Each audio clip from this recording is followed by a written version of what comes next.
must have, I'm guessing. I would think it. I don't know why they're doing free throw percentage. It's a little weird to me, but. Yeah, maybe that way they don't get people running up the scores just intentionally, which I'm sure can happen. Were you able to make all the games, or you missed the first one? I missed the first one. You were in Delaware, I think, visiting friends. Yep. Yeah, and it's the Rockford Jefferson team that is out there now, and good team. We were up 8 points with just over a minute and a half to go, and we fell short of taking care of the business there, and we missed a lot of bunnies. Jack ended up with 20 points, and we were talking that he could have ended up with 30 plus.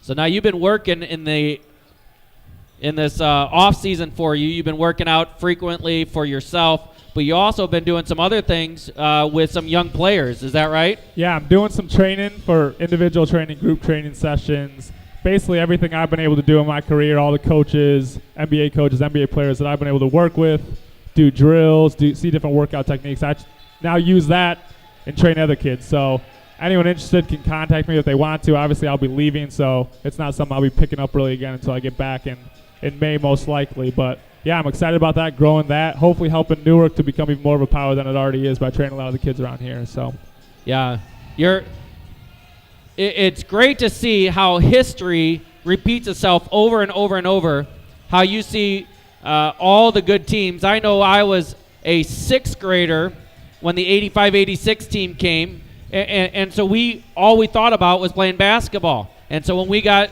to be varsity players, we went 21-5. We're ranked in the top 10 of the state. And Rocky Mitchell was our superstar. And we had a great ball club. Didn't do anything major in the state, but that then brought the next era, the Jeff Eddies of the world, and we see Hall of Famers over and over repeating themselves, and then it came to your era, and you were watching all of those guys as well, and then you grow up, and you guys win state pretty easily, only losing the one game in the championship at the Plano Christmas Classic. Would have been nice to see that get a victory, but you win state easily, and now we see these guys 5 years later. I remember them. It's weird. I look back at warm-ups. They'd all be in the front row yelling at us to dunk when they were back in middle school. Now Jack's, 3 inches taller than me, towering over me, and now they're at the same opportunity to win state.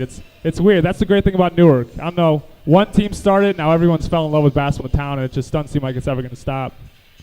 Yeah, that's a great thing, a great tradition in Newark to have, where basketball, it means a lot. And I'll tell you what, as a pastor, I see how sports can play such a huge effect on people, on who they are, and on what they can do for their community, for their companies, because they understand teamwork, they understand effort, they understand the hard work that gets put into it all the time when you're away from the actual floor and preparing for it. I mean, that's real life stuff. Absolutely. I've heard that companies especially love hiring athletes, knowing they have that teamwork, that communication. And I think the great thing about Newark is they have these great teams, but every single team just seems to be a bunch of good kids. I played with a lot of people over my life. I played AAU, travel basketball, at the schools, college, pros.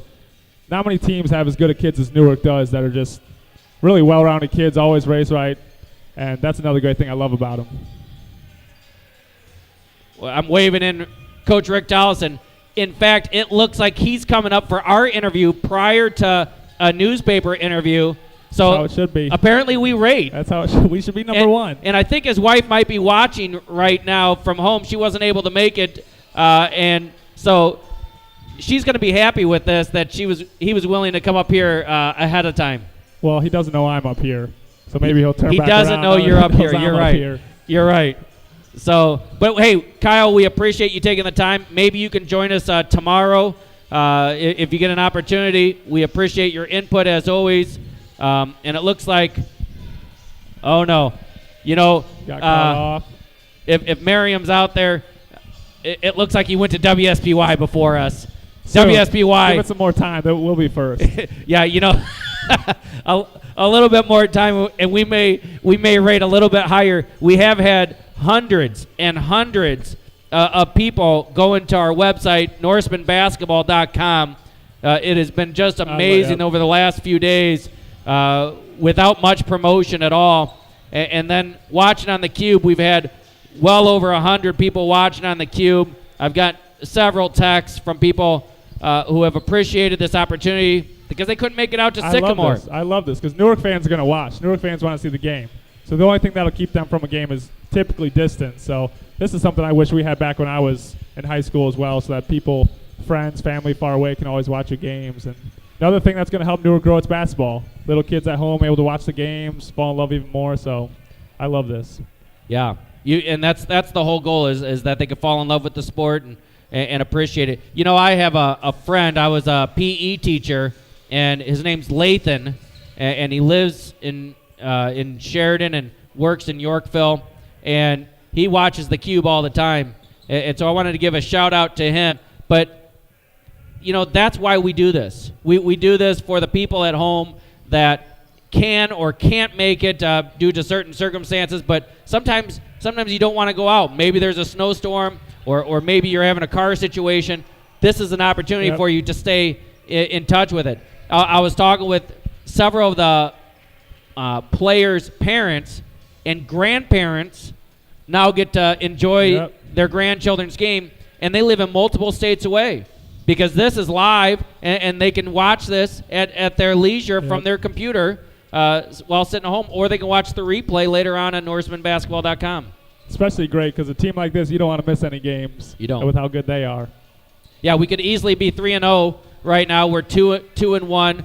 Easily could be 3-0. This is a great little ball club. We're hoping Jack is okay. We'll get some words from Rick Tollison here after a bit. But tremendous effort by the Norsemen tonight. Who would you give as the player of the game if we're identifying that player?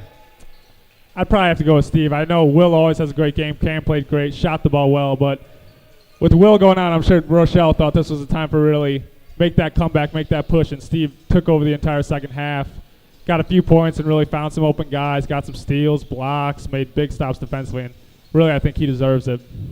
Yeah, you know, he did, and you were calling for that immediately. You were calling for Stevie's got to take control of this game, and he's got to show what he can do, and he did that. He did just that, and he had a great game. Obviously, Cameron ends with, what did Cameron end up with? We'll look at our stats here real quick. Cameron ended up with 22 points. You know, great to see the scoring and the shooting and all that, and he brought some great control of the ball. But there was something to say about Stevie's 10-point, which is a season high, and just the way he handled everything. He had 4 assists on top of that. Willie ended up with 7 assists as well. But really, just really good to see Stevie take control of the situation. This game could be huge for the rest of the season. Someone like Cam able to hit a lot of shots, and someone like Steve. Obviously, we want Jack to be perfectly fine, hopefully back. I won't know if next game, but the game after that, hopefully, with just a minor sprained ankle. But with Will in foul trouble, Jack little injury, that gave players like Steve, players like Schmidt even get, I saw he had 6 rebounds on the stat sheet for as short as he is. Someone like Cam to really step up. And you don't think about that for the rest of the season because now that confidence starts building in them. And another part where you have adversity like a game like this, it will feel like nothing for them to just step up and take over if they need to. Yeah. I think Coach is still with WSPY. Remember, WSPY, they're good friends of ours, 107.1 FM. Feel free to check them out. They're getting ready to start this game. Just over 5 minutes remaining before the start of this game. We'll be back with you in just a moment. We'll sign off until we can get Coach Rick, but I'm guessing it's going to be within the next couple of minutes. Kyle, again, thank you so much for coming up, and we hope to see you soon coming back and sharing your thoughts as a color commentator. Looking forward to it. Thank you.